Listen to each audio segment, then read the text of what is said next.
crazies! Welcome back to my channel. I'm Roan. So for this video, alam nyo na, dahil for sure, bago nyo mapanood to, nakita nyo na nag-post ako ng vlog sa book sale, tsaka chapters and pages. So, pag nakita nyo na yun may vlog, ano ibig sabihin nun?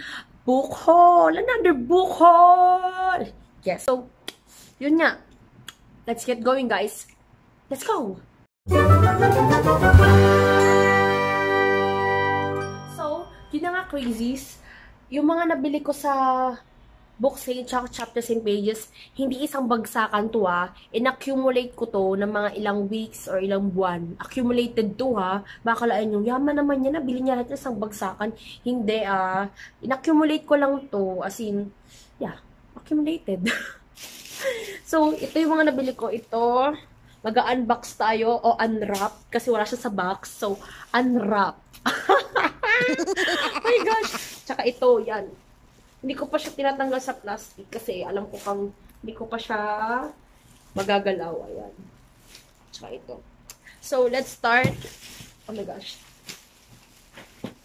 Papatok ko na lang siya siguro dito sa sofa bed ko. So, ito, accounting principles.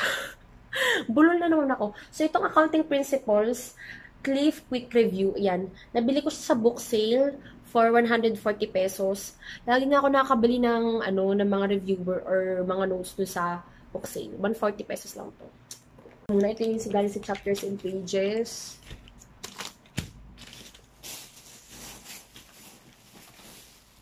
Para kung birthday, sige nito. Ayan. Ito galing siya ng book sale. Ito. Ayan, book sale. Let's unwrap it, guys. Ay, natin yung scissors. Ang galing ko na ng tali. Ang mahirap nga lang sa book sale or sa chapters and pages, wala silang plastic or walang binibigay na eco bag. So, you need to bring your own eco bag kung marami kang bibiling libro. Pero sa chapters and pages, nagbibigay naman sila ng plastic. Ay, na lagi kong last stop yung chapters and pages, kaya lagi ako nabibigyan ng plastic. Pero sa book sale, hindi nila ako nabibigyan ng plastic. So, let's unwrap it na. Unwrap it. Yeah. Come on. May second layer. O nga palagi ko siyang pinapadoble kasi dati nangyari na bumili ako ng sa book sale, tapos sa Pasay, nung nasa Pasay na ako, biglang napunit itong brown paper kasi nagkalat yung libro doon sa may kalsada. Buti na wala ako sa gitna. So, ito yung libreng bookmark na nakuha ko. Yung sabi kong letter G for ganda. Ayan. Ayan, may tassel siya. So, una ko nabili is yung Lament by Maggie Stiefvater.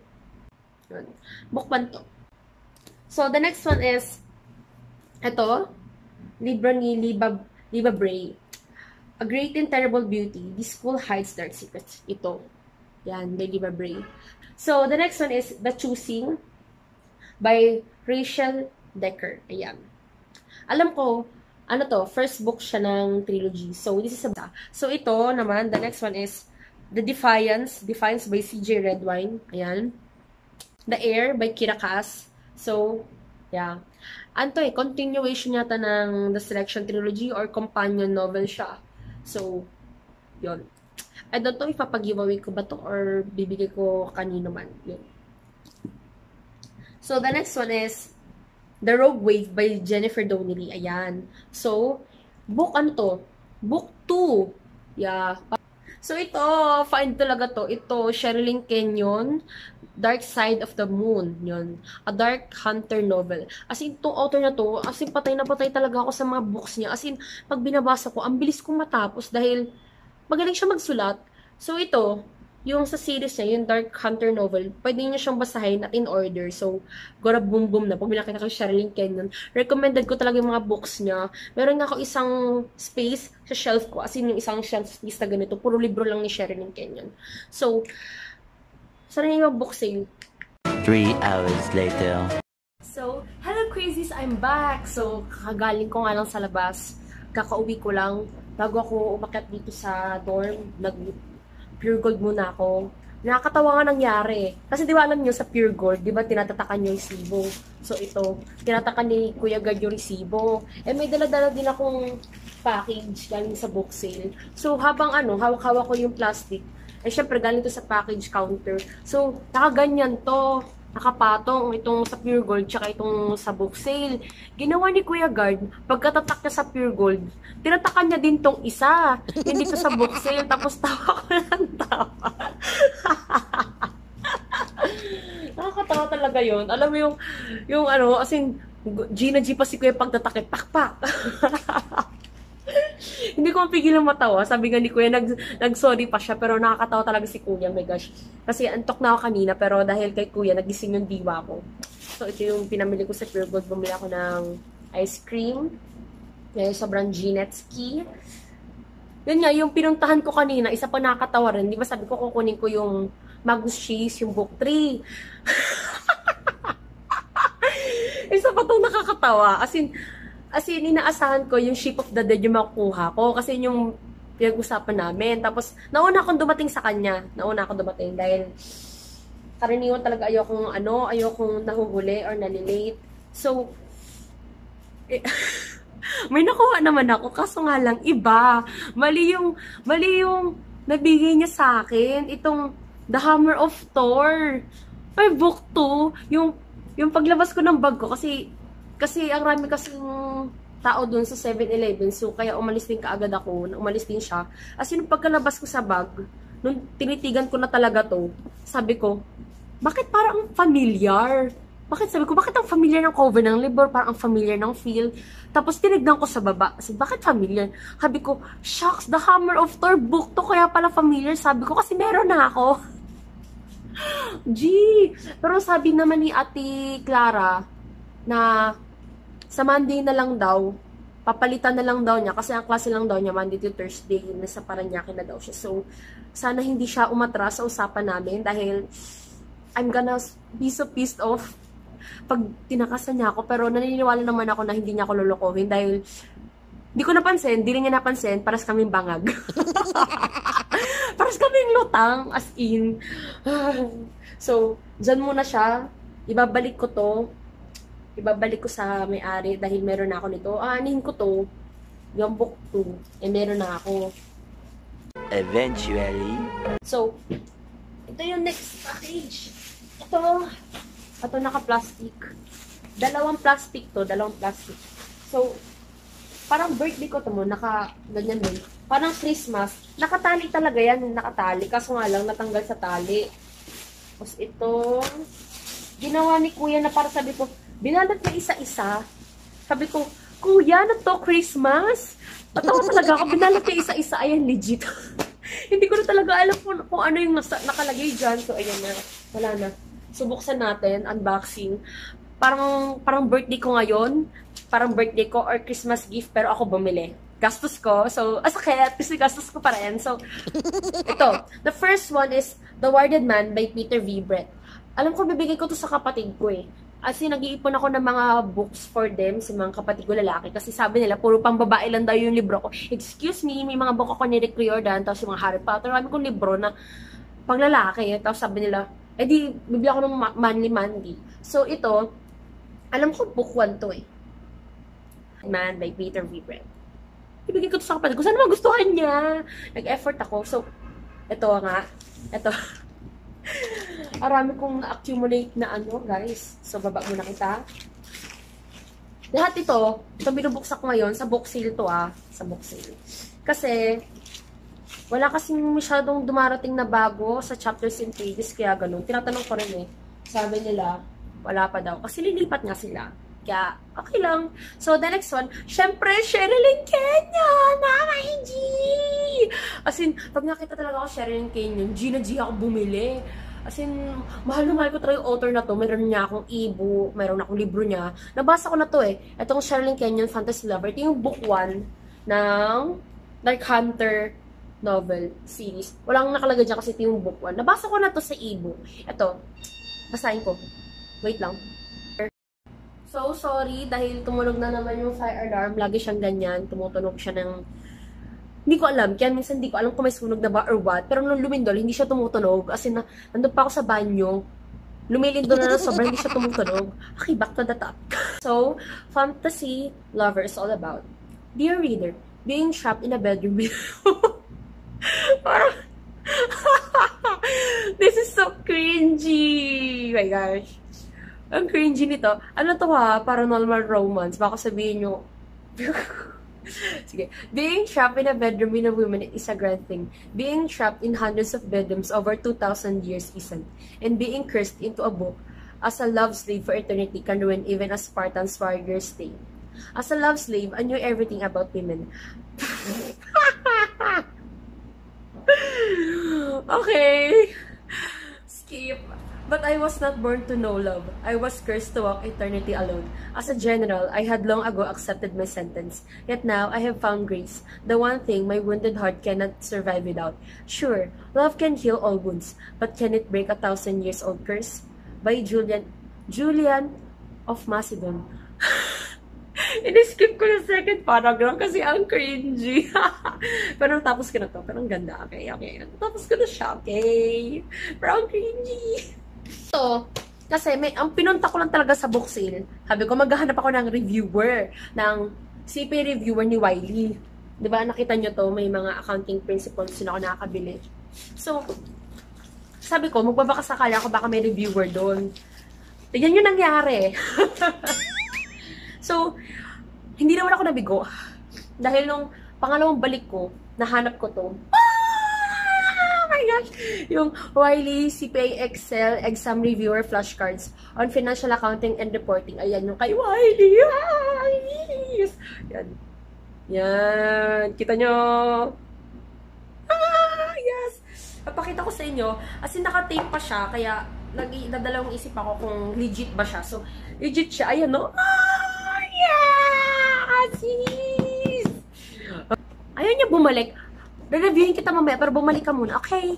Please, bumalik ka muna. Yan. Nagmamatigas pa siya eh. Yan. Tada! Oh my gosh, excited ako yun kasi yung pinunta ko talaga. So, the next one naman is ito.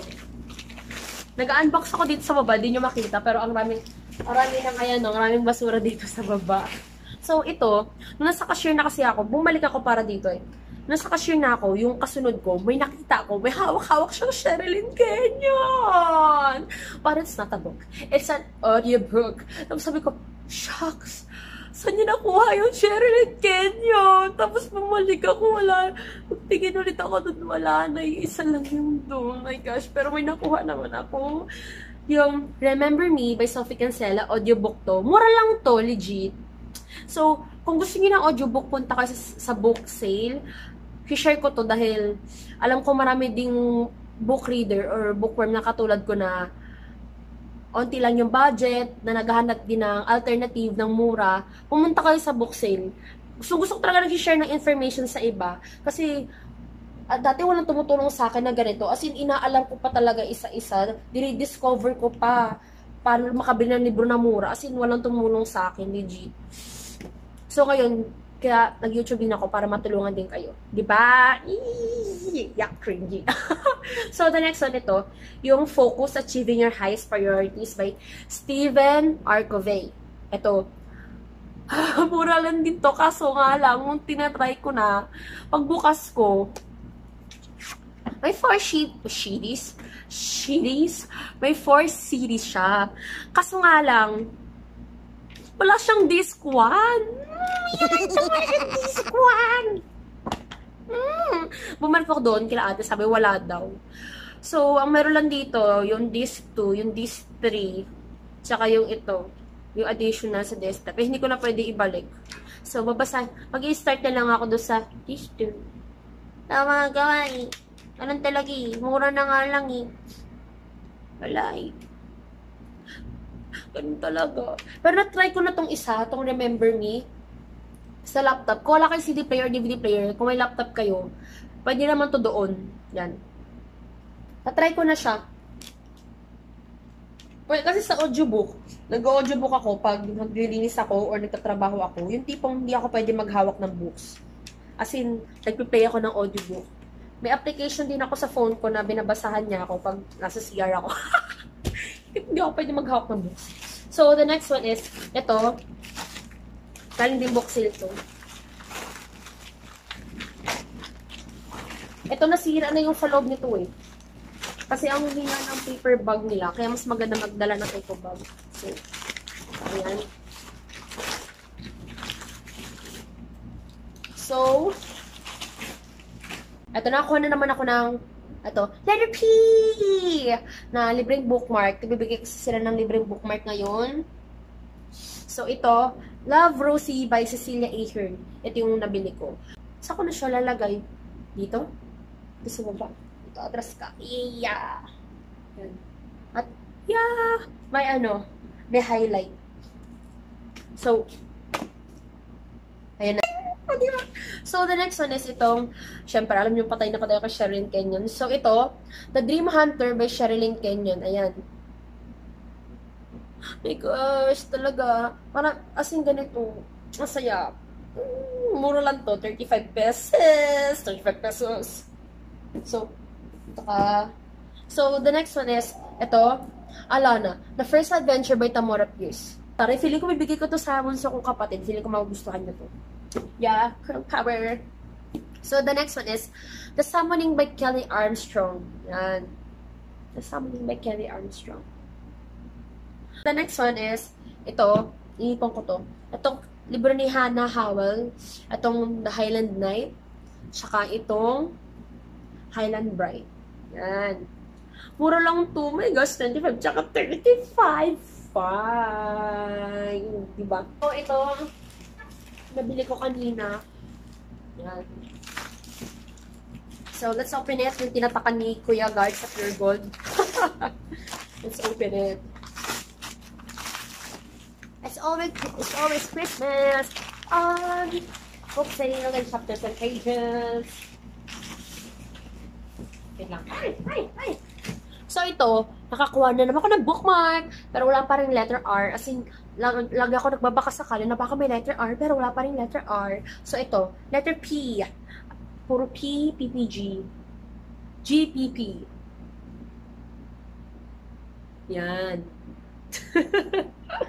Ayan. So, pinabili ko kanina, syempre, ito, nabili ko to doon sa ilalim. Naghakot talaga ako doon sa ilalim. Kasi hakot-hakot pa more. Doon ako sa ilalim. Nakaupo lang ako. Sakit na ng legs ko. Pero okay lang. Nakakuha naman ng fines. Ito, The Curse sa Bellador series by Sherilyn Kenyon and Diana Love. Ito, pangatlo. Book 3 in the Bellador series ko. Dahil mura lang din siya, kinuha ko na. So, yun. The Curse. So, ito, feeling ko bibigay ko to sa kapatid ko. Yung The Dance of Chaos, The Underworld Will Burn by David Dalglish. Parang Taglish. My gosh. Point na naman to. Bayan mga jokes ko. Ano to? Book 6. Nakalagay. Mahilig ako sa S eh. Nakalagay siya dyan sa gilid. Yan. Number 6. Shadow Dance. Kita nyo ba? Hindi nyo makita, ayan. Bakit walang autofocus to? Ayan. So, the next one is, etong The Calling by Rachel Decker. So, ito, nahanap ko na guys isang libro. Isa na lang. Kasama to sa papa-giveaway ko, pero hindi ko alam kung kailan. Kasi nag-iipon ako ng mga giveaways ko. So, ito, The Calling. Isa na lang. Kompleto ko ng trilogy. Yan. So, the next one is, ito, I think this is also a find. Feeling ko magustuhan ng kapatid ko to, as in. Ito si Robin Hobb. Itong Shaman's Crossing, Book 1 of the Soldier's Son Trilogy. Yan. Find din to, as in, nung nakita ko yung pangalan ni Robin Hobb sa ilalim, tumingin ako sa ilalim. As in, kinuha ko talaga siya kaagad. Tapos, ginawa ko, parang naghanap-hanap pa ako, pero wala, ito na lang talaga, iisa na lang talaga. Mura lang to eh. Tama, ganda ng loob. Ayan. Diba, there's na. Maganda daw kasi libro ni Robin Hobb, so kaya nangulat ako. So, ito talaga, nung nakita ko to, as in, nung nakita ko, sabi ko, OMG, oh my G, maganda to. Oh my gosh, itong libro na to, as in, ang ganda talaga ng libro to, pero hindi ko pa siya matapos-tapos kasi ang sakit niya talaga sa puso. Alam mo nung binabasa ko, as in, tamang-tama talaga ako, as in, my life, my gosh, sabi ko, ganda nito. Nabili ko tong, meron ako nito eh, pero binili ko ulit. Hindi ko alam kung ireregalo ko ba sa friend ko or papag-giveaway ko, bibigay ko sa kapatid ko. Pero ang ganda talaga nito. Ito. Yung I could do anything if only I knew what it was. How to discover what you really want and how to get it. By Barbara Sher. With Barbara Smith. Ang ganda talaga nito. As in, nabili ko to sa Big Bad Wolf. Nung una ko nakita. Tapos, nung binasa ko, may mga highlight na nga yun eh. Nandun sa ganito ko, nasa bahay. Kasi pag binabasa ko, nasasaktan talaga ako. Kasi, as in, tinatamaan niya ako. My heart. Kasi, maganda siya, motivational book na marirealize mo na parang bibigyan kanya ng ideas, marirealize mo kung ano yung nangyayari sa buhay mo, kung tama ba or mali. Maganda siya, as in. Yan. So yan yung mga nabili ko sa book sale sa SM Manila. So, let's go sa chapters and pages naman. So, crazies, let's continue. So, ito naman, yung mga nabili ko sa chapters and pages. Unti lang siya kasi wala nga bagong dumating na mga bago dun sa kanila. Sabi din nila ate, nadidelay daw palagi. So, ito lang, yung dalawa yung nabili ko dun. Ay, ganun talaga. Tsaka, madunong din kasi yung mga delivery man nila. Feeling ko, sinabay na nila kasi alam nilang lilipat din ng place, ng lugar yung chapters and pages. Kaya, yun, sasabay na lang nila para makatipid sila sa gas. Sa resources, I don't know if ano yung dahilan nila. So, the first one is itong Divine by Choice by PC Cast. Ito, book to eh. Kaya hindi ko masasabi sa inyo yung hypnosis. Pero, marami na akong nabiling, what I mean is, marami na akong nabasa na libro ni PC Cast. Pero wala akong physical copy. I've just read it on my ebook sa cellphone ko. Doon ko lang nabasa. May mga copy niya ako. Basta yung mga libro kasi ni PC Cast, karaniwan kasi, may connection kasi sa mythology. Kasi, trip ko talaga yung mga Greek mythology na yan. Yung mga, jam ko yun eh, mga Greek mythology, as in hype na hype ako doon. So, the next one is, itong Highland Vow ni Hannah Howell, tsaka itong Highland Warrior ni Hannah Howell. As in yung abs cover. Abs. Oh my God. I'm so shy. As in, sa lahat ng, di ba nakita nyo, ito rin, kay Hannah Howell, na books, diba, nakita nyo? Wala, as in, puro ganito, tamed. As in, nung nakita ko to, kasi magkakasama kasi sila. So, para mapasa ko sila, I need to buy it na. So, G lang, pero parang ang rami niya. So, ano ba talaga? So, mura lang din to. I usually buy pocket books, yung mga, tag-English na naman ako. So, may bili ako nito, ng mga pocket books, karaniwan sa chapters and pages kasi karaniwan, yung mga magaganda, mas mura doon. Yeah. Karamihan Sherilyn Kenyon pocket books ko, nabibili ko doon. Yung mga Gina Showalter, tsaka nila Christine Cole, nila J.R. Ward, nila, arami pa nila eh, mga books nila Jude Devereaux, nila Julie Garwood. Basta yung mga libro nila, yung mga pocket books, mga ganito, Julia Quinn, doon ko nabibili ng mura. So, the next one is ito. What's this? May makapal. So, ito, kakasabi ko lang sa inyo, nakakabili ako ng mga libro ni Julia Quinn, Eloisa Joyce. Tapos si Brenda Joyce, yon. Tapos si Eloisa James, yan, doon ko sila nabibili. Ito, si Julia Quinn, nabili ko yung libro niya, ito, Dancing at Midnight. Doon ko nabili rin sa chapters and pages. They're in a very precarious situation. So, the last one, the last book for this book haul na napakahaba na is etong The Summoner by Gay Z. Martin, Book 1 of the Chronicles of the Necromancer. Ayan. Nakikita niyo ba? Ayan. So that, diba ang cute ng cover? I will give this to my bro, pero hindi ko alam kung magugustuhan niyo to dahil pag nakita niyo yung gilid, ang kapal. Ang kapal niya, legit. Ayan, tignan nyo. Ito yung libro ni Julia Quinn. Tapos yan yung libro. May intimidate yata siya. So, ito, Chronicles of the Necromancer. Pero malalaki naman yung wordings niya. Hindi parang katulad ng Lord of the Rings. Malalaki naman siya. So, okay naman. Yung nabili ko ngayon ganito, yung The Outlander ni... Outlander! Ano ba rin? Si Diana Gabaldon. As in, makapal din yun. Tapos, nung binabasa ko siya, ang liit-liit ng font size niya. As in, kita nyo to? Pet peeve ko yan. Ayoko ng mga ganyan. Yung may space, yung blanco. Tapos, meron yung ganyan. Tapos, iwan nilang blanco. Pet peeve ko to eh. Hindi ko nasama doon sa video ko na books pet peeves. Kasi sayang yung space. Sayang yung trees. Dapat gamitin nila yung space ng mga books ng tama, di ba? Make it condense. As in, pag nakita niya to, kapal ate, sabi ko, tignan mo, malaki naman yung words. You can survive it. So, yun muna. I'll put it down here. Lalagay ko siya dito sa baba dahil feeling ko malalaglagan ako. So crazies. For now, yun ang book haul natin. So, kung gusto nyo makita, ito siya. Wait lang, papakita ko sa inyo. Ayan siya. Nilagay ko na siya sa sofa bed. So, ayan na yung itsura niya. So, crazies, I hope you like this video, okay? I hope you enjoyed this, guys. So, thank you again for watching. Wait for my next video, guys. Bye, crazies. See ya!